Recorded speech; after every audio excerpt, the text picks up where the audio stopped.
ஆனந்த ராகமாய் ஓர் ஆன்மீக பயணம். நீங்கள் பார்த்துக் கொண்டிருப்பது உங்கள் பாக்யம் சேனல். வழங்குவோர் அன்புடன் கல்யாண் ஜுவல்லர்ஸ். இது உங்கள் பாக்யம், எங்கள் பாக்யம். திருபுவனம்னு ஒரு ஊர் இருக்கு. கம்பகரேஸ்வரர் ஆலயம் என்று இருக்கிறது. இந்த திருமண உடனேயே கம்பீரமான அந்த ராஜகோபுரம் தெரியும். அந்த கம்பகரேஸ்வரர் ஏன் சொல்றேன்னா, கம்பம்னா நடுக்கம், நடுக்கத்தை போக்குகின்ற இறைவன் ஈசன். ஹிரண்யனை வதம் பண்ண நரசிம்மர் ரொம்ப உக்கிரமா இருக்கார். அந்த மாதிரி அசுர ரத்தம் முழுவதும் நரசிம்மர் உடல்லேருந்து வெளியில வந்த உடனே அவர் அமைதியாயிடுறார். கல்யாண் ஜுவல்லர்ஸ் பாக்யம் டிவி நேயர்களுக்கு வணக்கம்.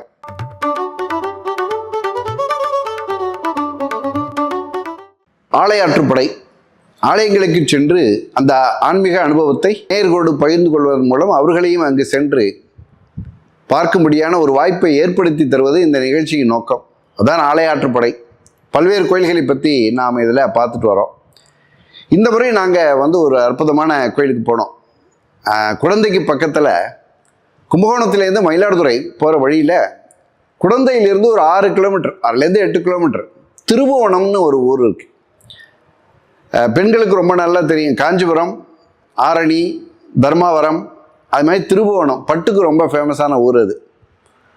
அந்த திருபுவனத்தில் கம்பகரேஸ்வரர் ஆலயம் என்று இருக்கிறது. இந்த பட்டு கடை இருக்கக்கூடிய அந்த வாசல் தெரு வழியாக தான் அது போகணும். இந்த திருமண உடனேயே கம்பீரமான அந்த ராஜகோபுரம் தெரியும். ரொம்ப அகலமான ஒரு கம்பீரமான, அது கம்பகரேஸ்வரர், கம்பீர கரேஸ்வரர்னு கூட சொல்லலாம். அந்த மாதிரியான ஒரு ஆலயம் அது. அந்த கம்பகரேஸ்வரர் ஏன் சொல்லனா, கம்பம்னா நடுக்கம். நம்ம மனதில் ஏற்படுகின்ற நடக்கம், உடலில் ஏற்பட்ட நடுக்கம். சில பேருக்கு வியாதியெல்லாம் இருக்கும், மூளை நரம்புகள் சம்பந்தப்பட்ட பிரச்சனைகள் உள்ளவர்கள் இந்த கம்பகரேஸ்வரர் வழிபட்டுவது சிறப்பானதுங்கிறாங்க. நடுக்கத்தை போக்குகின்ற இறைவன் ஈசன் கம்பகரேஸ்வரர். அம்பாளுடைய பேரு தர்ம சம்பத்தினி. அதே மாதிரி அறம் வளர்க்கக்கூடிய ஒரு அற்புதமான அமைப்பிலே இருக்கக்கூடிய அம்பாள். ஸோ இதில் முக்கியமான இன்னொரு அம்சம் இந்த கோயிலில் கம்பகரேஸ்வரர் நடுக்கம் நீக்குகின்றவர் மட்டுமல்ல, சரபேஸ்வரர் சந்நிதி ஒன்று இருக்குது. இதுதான் ரொம்ப விசேஷமான சந்நிதி. திருபுவனத்தில் ரொம்ப விசேஷமான அமைப்பும் கூட. அந்த சரபேஸ்வரருங்கிறவரு ஹிரண்யனை வதம் பண்ண நரசிம்மர் ரொம்ப உக்கிரமாக இருக்கார். அந்த அசுரனுடைய ரத்தம் அவருடைய உடல்லையும் கலந்ததுனால அவர் ஒரு அசுரத்தனமான இதில் அவரே மாறிட்டார். அவரை யாராலையுமே பழைய நிலைக்கு கொண்டு வர முடியல.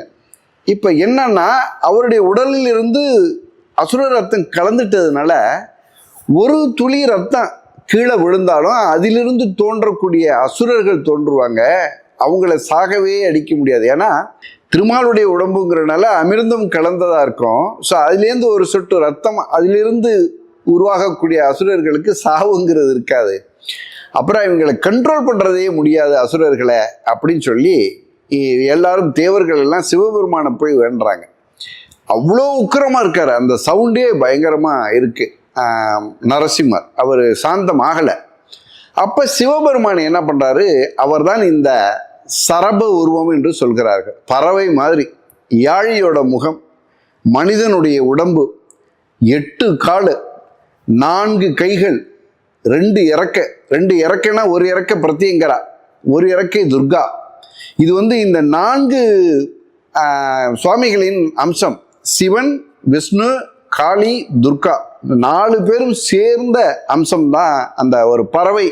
8 காலில் மேல் எழும்பி பறக்கிற மாதிரி இந்த பறவை ரூபத்தில் சரப ரூபம் என்று சொல்கிறார்கள். சரபேஸ்வரராக சிவபெருமான் வடிவெடுத்து அந்த நரசிம்மரை அப்படியே இந்த கால்களால் அப்படியே தூக்கிட்டு வளிமண்டலத்தை தாண்டி அண்டவெளிக்கு கொண்டு போயிடுறார். வளிமண்டலத்தை தாண்டி அண்டவெளிக்கு போகும்போது அதிலிருந்து சிதறுகின்ற ரத்தம் என்பது பூமிக்கு வருவதற்கான வாய்ப்பு இல்லை. ஸோ அந்த இடத்துல போய் அந்த சரபர அந்த மிருகத்தின் நரம்புகளால், நகங்களால் அவருடைய உடலை அழுத்துறார். யாரே நரசிம்மருடைய உடலை அழுத்துறார். அப்போ அந்த அழுத்தத்தில் அவர் உடலில் கலந்து போயிருந்த அசுர ரத்தம் அப்படியே வெளியில் சிதறுது. அது வளிமண்டலத்தையும் தாண்டி அந்த சிதறதுனால அதனுடைய துளிகள் பூமிக்கு வருவதற்கான வாய்ப்பு இல்லை. அந்த மாதிரி அசுர ரத்தம் முழுவதும் நரசிம்மர் உடல்லேருந்து வெளியில் வந்த உடனே அவர் அமைதியாயிடுறார். அந்த சரபருடைய சவுண்டு அந்த சராசரத்தையும் அதிர வைக்குமா, அந்த மாதிரியான சவுண்டில் தூக்கிட்டு போகிறார் நரசிம்மரை. அவர் அப்புறம் சாந்தமடைந்து வணங்குறதா அர்த்தம். அப்படிப்பட்ட சரபேஸ்வரர் 7 அடி உயரத்தில் அந்த அற்புதமாக அமைந்திருப்பார். சரபேஸ்வரர் சன்னதியில் 7 அடி உயரம், அந்த அமைப்பு மிகச்சிறப்பாக இருக்கும். சண்டே அன்னைக்கு ஞாயிற்றுக்கிழமை அந்த ராகுகால பூஜைங்கிறது மிக மிக மிக விசேஷம். இதில் என்ன, இந்த கோர்ட்டு விவகாரங்கள், இந்த பில்லி சுனி மாதிரி ஏவல் போன்ற விஷயங்கள், அதெல்லாம் போக மறைமுக நேர்முக எதிரிகள் தொல்லை, நம்ம கூடயே இருப்பான், பிரச்சனையாக இருக்கும். இந்த மாதிரியான விஷயங்கள், அலுவலகத்தில் தடைகள், உத்தியோகம் அதிகமான மேம்பாடு அடைவதற்கான தடைகள், இந்த மாதிரி எல்லா விதமான தடைகளையும் அடித்து ஒடிக்கக்கூடிய ஒரு அற்புதமான அம்சம் வந்து சரபேஸ்வர அம்சம். அவரை வணங்கி வழிபாடு செய்து சிறப்புங்கிறது ரொம்ப ரொம்ப சிறப்பான அம்சமாக இருக்கும் என்று சொல்கிறார்கள். நீங்கள் அந்த குறிப்பிட்ட நாட்களில் இந்த ராகு காலங்களில் சண்டே அன்னைக்கு வழிபாடு செய்வதனோடு மிகப்பெரிய கூட்டம் இருக்கும். சரபேஸ்வரர், அந்த சரபேஸ்வரர் வந்து இந்த அமைப்பில் மிகச்சிறந்த கோயில். அந்த கோயில் நீங்கள் கும்பகோணம் செல்வரும் கட்டாயம், கும்பகோணத்தில் வெகு அருகில் மயிலாடுதுறை ரூட்லேயே 8 கிலோமீட்டருக்கு 6லேருந்து 8 கிலோமீட்டர்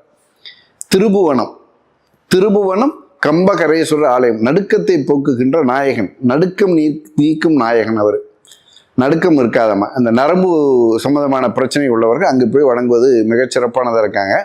இது சோழர்கால கட்டடக்கலை, ரொம்ப அற்புதமான சிற்பத்துக்கு ரொம்ப ஃபேமஸானது. நீங்கள் அனைவரும் சென்று கம்பகரேஸ்வரருடன் தர்ம சம்வர்த்தினி அம்பாளையும் தரிசித்து சரபேஸ்வரரை நீங்கள் வழிபாடு செய்து எல்லாவித பிரச்சனைகளிலிருந்தும் தீர்ந்து ஒரு சிறப்பான வாழ்க்கை பெறுவதற்கான வாய்ப்பை அடையுமாறு உங்களை எல்லாம் அன்போடு அழைக்கின்றேன். நன்றி, வணக்கம்.